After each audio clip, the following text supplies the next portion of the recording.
Hi, everybody. John Popovich along with Greg Shoemaker of TriStateFootball.com. Week 3, you still have some non-conference going on here, and I guess in some ways that's important before you plunge into the league. There really is a lot of important games this weekend, John, and this is sort of a last test for a lot of these teams. Wyoming and McNick get things started on Friday night or Thursday night this week.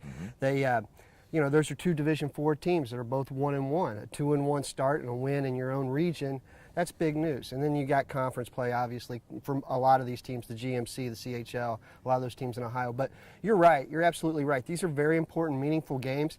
And through 2 weeks, a lot of teams haven't separated themselves from the pack. Coleraine wins impressively over St. X, but now they head down to Louisville Trinity. So, I mean, there's really no rest for the wicked, I guess. If I don't want to call Tom Bolden's guys wicked, but they're good. Well, they were wicked good last week, that's for sure. Beating St. X as well as they did. And one of the things that really stood out in that game is how well they dominated up front defensively against St. X's front offensive line. So I look for them to sort of come out the same way. The real interesting matchup to me is Trinity's Reggie Bonifon. He's a really nice player. I think he's headed to Louisville. He's one of the top players in the state of Kentucky.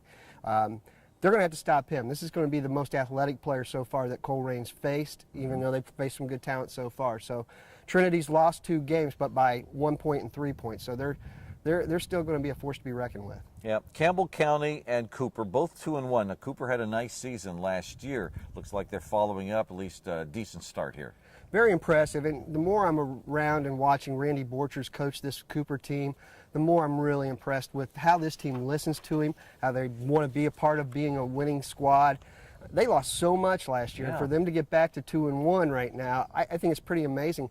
I don't count them out in any game because they're always well prepared. Yeah, and Campbell County, they've been on and off for years, but new facility down there and everything like that, they're doing okay. Stephen Lickert's a good young coach as well. And it's really one thing to say about the local coaches here on the Northern Kentucky side and how good they really are. I mean, we could go on this list, but that's what's making these programs so much better. The Coopers and the Campbell Counties of the world is the coaching, and that's where it starts at top for these schools. Okay, let's go back to Ohio. Mason at Winton Woods. Mason's 1-1.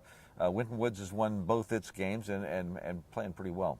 They are playing pretty well. They've had Shamar Hooks, their quarterback, run for over 100 yards in both games. Marcus Davis, who was a relatively unknown coming into this season, but really did well in summer camps, and everybody who went to summer camp saw him, knew that he was going to have a breakout year. He had a 200-yard game this past week for Winton Woods as they now look for their 3rd straight GMC win over a GMC team. And Mason, well, they're 1-1, but I wouldn't count Mason out. There have been a tough out every week that they've been around since Brian Kastner, their head coach, has come onto the scene 3 years ago. Yeah, sure has.